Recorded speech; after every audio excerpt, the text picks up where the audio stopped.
In a world where speed and mass production set the pace, few materials can evoke the same sense of permanence, luxury, and timeless beauty as marble. From ancient Greek sculptures to modern skyscrapers, this stone has been a symbol of sophistication and durability. But behind the polished surface and the intricate veins that tell stories of geological eras, there is a colossal and complex industrial process, a journey of brute force, millimetric precision, and impressive logistics that transforms mountains into pieces of art and architecture.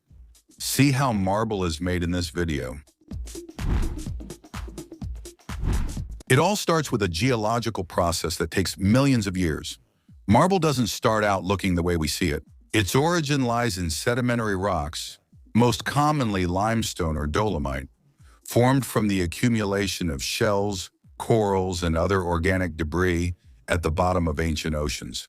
Over countless ages, the movement of tectonic plates buries these marine beds under layers and layers of sediments.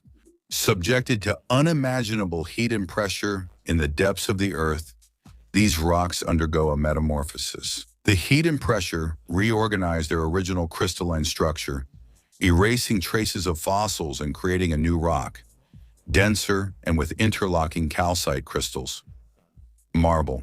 The famous veins and color variations that make each slab of marble unique. They are actually mineral impurities such as clay, silt, oxide, iron, or graphite that were caught and transformed during this violent and lengthy recrystallization process. The industrial stage begins with geological detective work. Teams of geologists and specialists use geological maps, satellite images, and field analyses to identify marble deposits with commercial potential. They look not only for the presence of the rock, but also for its quality. Color consistency, vein pattern, and, crucially, its structural integrity. Marble full of fractures, for example, is not suitable for extracting large blocks. Once a promising location is identified, samples are extracted through drilling for further analysis in the laboratory. Only when the quality and economic viability are confirmed can the site be designated as a quarry. The goal is to extract solid, rectangular blocks weighing dozens of tons with as little damage as possible. For this, high-precision cutting techniques are used. One of the most common methods is the use of diamond wire saws. A long steel wire, embedded with small pieces of industrial diamond, is passed through a series of holes previously drilled in the rock. Once the immense block, which can weigh the equivalent of more than 20 cars, is separated from the mountain, the logistical challenge of moving it begins. Large excavators and loaders, equipped with special forks or buckets, carefully maneuver the block to a preparation area. There it can be inspected, have its edges trimmed, and be marked with identification codes that will track its origin all the way to the final customer. Next, powerful cranes or quarry dump trucks transport these monoliths to the storage area or directly to the processing yard. A short journey, but one that requires skill and robust equipment. The next phase of the journey transforms the raw rock into a semi-finished product. The blocks are transported from the quarry to the stone-cutting plants, which may be located miles away. In these industrial facilities, the sound of metal cutting stone is constant. The main machine used to slice the blocks into slabs is the gang saw. This equipment consists of a large frame with dozens of parallel steel blades that move back and forth like a giant handsaw. A mixture of water and sand or steel shot is constantly poured over the cut to act as an abrasive and to cool the blades. The process of sawing a single block can take several days, depending on the size of the block and its hardness and durability. More modern technologies, such as multi-wire diamond saws, are becoming increasingly common. Similar to the wire saws used in the quarry, these machines use multiple diamond wires in parallel, allowing the entire block to be cut into slabs at once, with greater speed, precision, and less waste of material and water. After cutting, the freshly sawn slabs have a rough and dull surface that does not reveal the true beauty of the marble.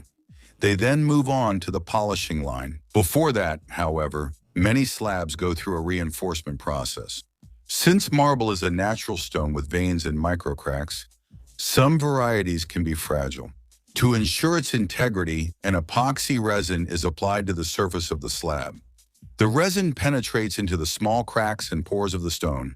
The slab is then passed through an oven, which cures the resin, strengthening the structure of the stone from the inside out. In many cases, a fiberglass mesh is glued to the back of the slab to provide additional structural support. With the slab reinforced, the process that will reveal its color and pattern begins. Polishing. The slab is placed on an automated polishing line, which can be dozens of meters long. On it, a series of polishing heads equipped with abrasive bricks passes over the surface of the stone.